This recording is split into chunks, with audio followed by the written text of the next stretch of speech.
This video is Scottish nationalism, a brief introduction. It is an introduction, so it won't go into the detail that some people might want or expect. It's just an overview. I will do my best to pronounce names and places and events correctly, but a disclaimer just in case, apologies in advance in case I don't do that. So, Scottish nationalism emerged in the mid-19th century, and in a nutshell, Scottish nationalism desires a separate independent Scottish nation-state from Great Britain, but also promotes Scottish culture and history and heritage, as well as Scottish Gaelic language, and also the Scots language spoken by a small minority in lowland Scotland. As with all nationalisms, although the movements emerge later on, the culture and the traditions and history go much further back. We'll start at the Anglo-Scottish Wars, which began in the 14th to 6th century and ended in the 16th century. Most famous, or at the forefront of most people's minds on both sides of the border between England and Scotland, is the Battle of Bannockburn in 1314, which was at the time a resounding victory for the Scots. And in 1967, Flower of Scotland was written to commemorate that victory on the battlefield. Most people incorrectly believe that Flower of Scotland is a national anthem of Scotland. Scotland doesn't officially have a national anthem, although Flower of Scotland is sung at sporting events. We'll come back later to how Scottish nationalism has tried to remember key events and individuals from Scottish history, and that song will certainly be a part of that conversation. But the Scots had resisted English invasion in the Wars of Scottish Independence at the turn of the 14th century. There was a war, the 14th century. There was a war 1296 to 1328 and another 1332 to 1357. But that's the end of that second Scottish War of Independence did not mean the end of conflict. We move forward now to the Rough Wooing, also known as the 8 Years' War of 1543 to 51. And it was when the English attacked Scotland once it broke from the Catholic faith, but it was also designed to break the Scots' alliance with France against the English. When I say broke from the Catholic faith, I am of course referring to Henry VIII's decision to do so from an English perspective. But Scotland historically had an alliance with France, an anti-English alliance, and Henry VIII was keen to break that up. He also wanted to force the Scottish Parliament to accept a proposed marriage between Mary Stuart, who would go on to become Mary Queen of Scots, and her first cousin, Edward VI. We don't actually get a union of the crowns until James VI, who you can see pictured bottom right-hand corner. James VI of Scotland takes the throne of England and becomes James I of England in 1603, when the last Tudor monarch, Elizabeth Tudor, dies without having any children. Although James makes attempts to provide a union between England and Scotland, it fails for various reasons, one of them being a Scottish desire for separation and distinct, particularly legal and political and church systems from the English. But in 1707 we get the Acts of Union, which finally merges the two parliaments and created one kingdom of Great Britain. Now, on the next slide, we're going to be talking about the importance of the Gaelic language as a part of Scottish nationalism and its identity. And part of the Acts of Union of 1707 meant that Scottish Gaelic lost its status as a legal and administrative language. And we'll talk about that more now on the next slide. So, I've identified links to key thinkers number 2 and 3, which is Johann Gottfried von Herder, key thinker number 2, who spoke about the importance of a shared heritage and culture, and Giuseppe Mazzini, key thinker number 3, who spoke of the importance of having a shared language. So, we'll talk about Mazzini and language before we move on to the wider culture. You can see a map there of Scotland, and in the modern context, Scots Gaelic and where it is spoken and by how many Scots it is spoken. It was spoken for centuries before English emerged as the first language by the Scottish nobility. In the 13th century, Scottish nobles begin to speak English as a first language. In 1609, a law forces the Scottish nobility to learn and speak in English. But Scottish Gaelic remained particularly important in the Highlands, and you can see even to this day, Scottish Gaelic is still mostly spoken in the Highlands of Scotland.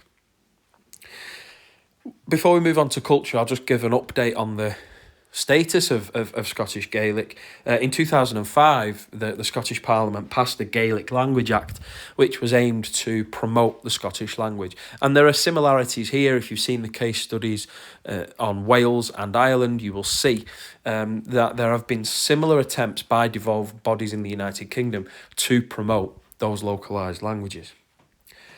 We're going to talk more widely now about Scottish culture.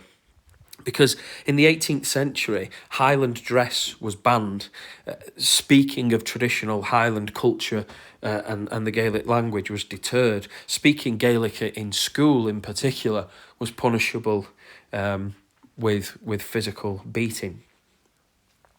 And so what we see in the 18th century is an attempt to repress traditional Scottish culture at a time when the Scottish identity is beginning to develop and change. Scotland's national poet, Robbie Burns, lived 1759 to 96, and a lot of his work spoke about Scotland's history, key events and key people, and for the Scottish people, Robbie Burns, as their national poet, is of that importance because of his celebration of Scottish culture, but also his contribution to it. But there were also other poets historically. John Barber wrote epic poetry about Robert the Bruce. Blind Harry wrote poetry about William Wallace, who we'll speak of in just a moment.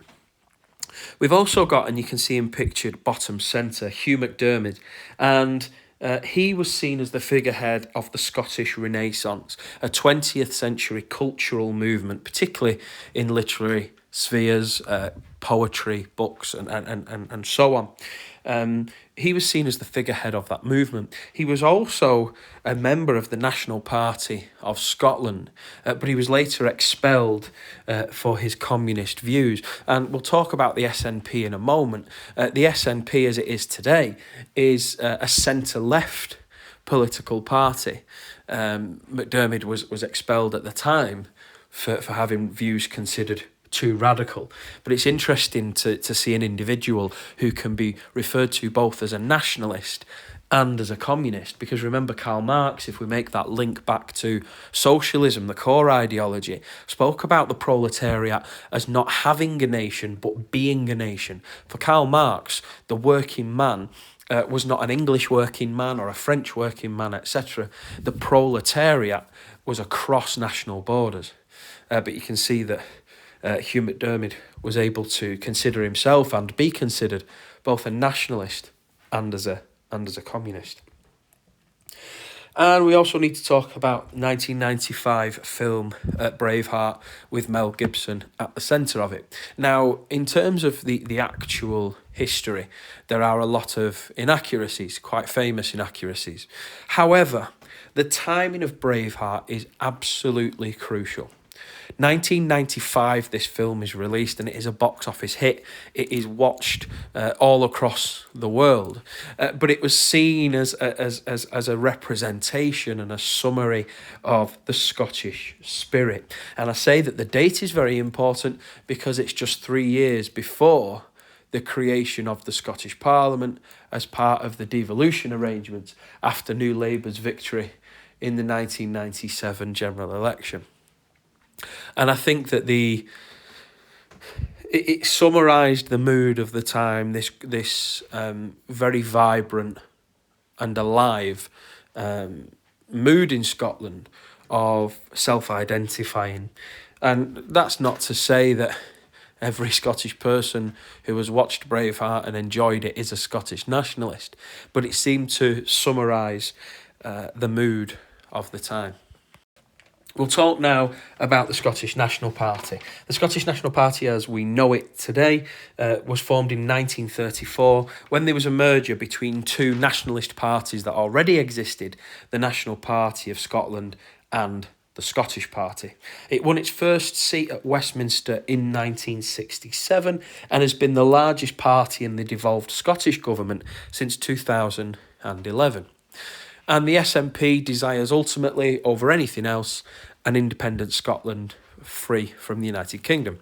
Of course, in 2014, the SNP successfully campaigned for a referendum to be held on Scottish independence. That referendum was held in 2014, and the Scottish people, by a margin of 55 to 45%, voted to remain in the United Kingdom.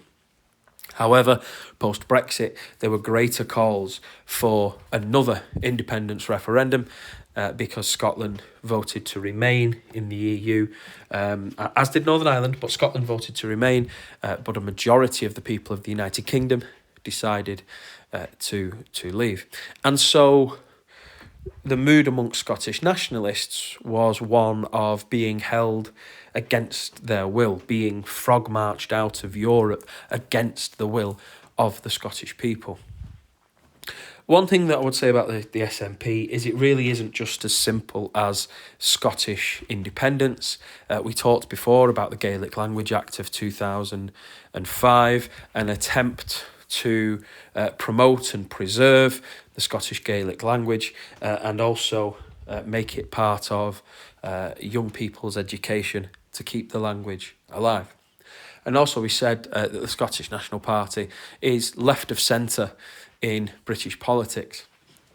And we may be straying into paper one elections territory now, but the SNP's performance in recent elections in Scotland has had a widespread effect on the United Kingdom because it directly correlates with the fall of the Labour Party in Scotland.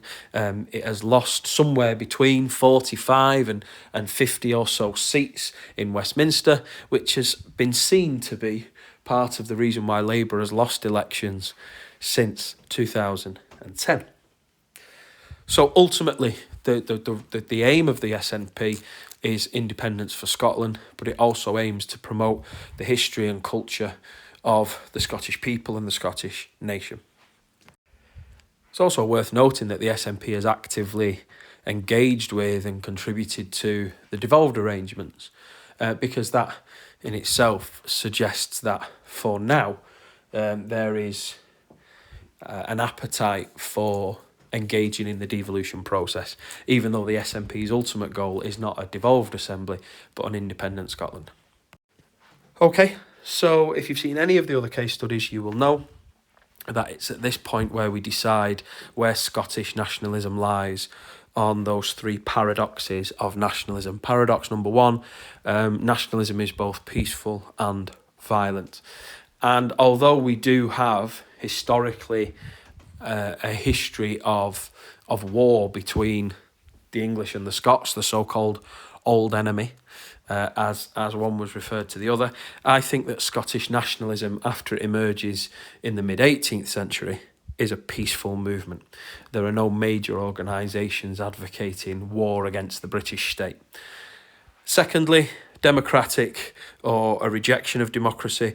Scottish nationalism is democratic. The campaign for the referendum in 2014, the calls for another referendum in the wake of Brexit, but also the engagement of the Scottish Nationalist Party in the devolved assembly suggests to me that Scottish nationalism is peaceful and democratic.